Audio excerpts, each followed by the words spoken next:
mais uma vez, Marcelo Favalli aqui nos nossos estúdios. Alguma coisa importante aconteceu. Bem-vindo. Uma notícia de último momento: morreu agora há pouco Alberto Fujimori, aos 86 anos. Ele que foi presidente, ou quem quiser colocar, ditador do Peru durante 8 anos. Perdão, tempo seco, como a Nicole falava. Ele foi eleito em 1990 como um outsider, a terceira via.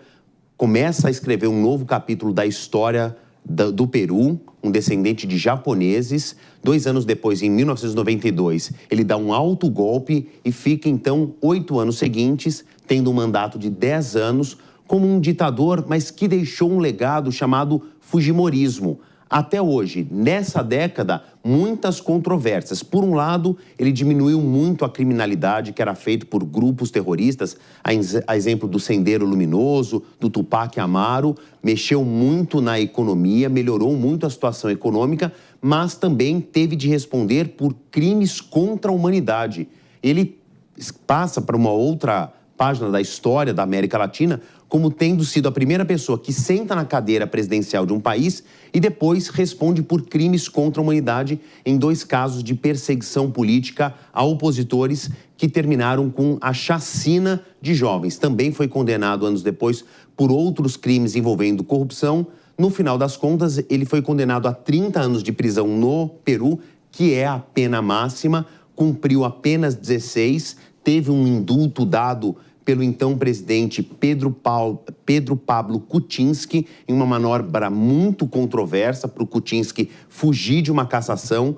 Desse período de 30 anos de condenação máxima, ele passa apenas 16 anos preso, ganha esse indulto, volta para a cadeia porque um tribunal entendeu que crimes contra a humanidade não podiam ser indultáveis, mas ele também conseguiu, mais recentemente, em 2023, um habeas corpus para passar o resto da vida em casa, porque ele já tinha um estado avançado de um câncer na boca, a mesma doença que o vitimou agora há pouco por uma nota oficial dada pela Keiko Fujimori, a filha mais velha, que é a grande herdeira política. Chegou-se a cogitar, se cumpre, que era o partido dele, que era o antigo Câmbio 90, de que talvez ele pudesse se candidatar às próximas eleições presidenciais. Mas a gente já sabia que ele tinha uma saúde bastante debilitada. Ao longo das últimas horas, as informações é que ele tinha tido uma piora grave e agora, nos últimos minutos, a confirmação da morte de Alberto Fujimori aos 86 anos. A notícia de última hora, bom trabalho, Favalli.